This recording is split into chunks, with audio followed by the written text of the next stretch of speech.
I had to name a best produce buy of the season, I'd probably have a pretty tough time. I mean, between the colorful bell peppers, juicy homegrown tomatoes, and fresh corn on the cob, I'd have to declare it a tie, especially since all three of them are at rock bottom prices.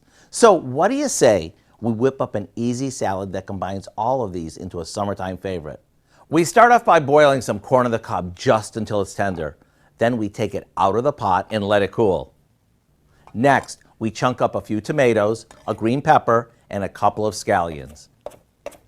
You want to make sure the tomatoes are ripe, yet still on the firm side.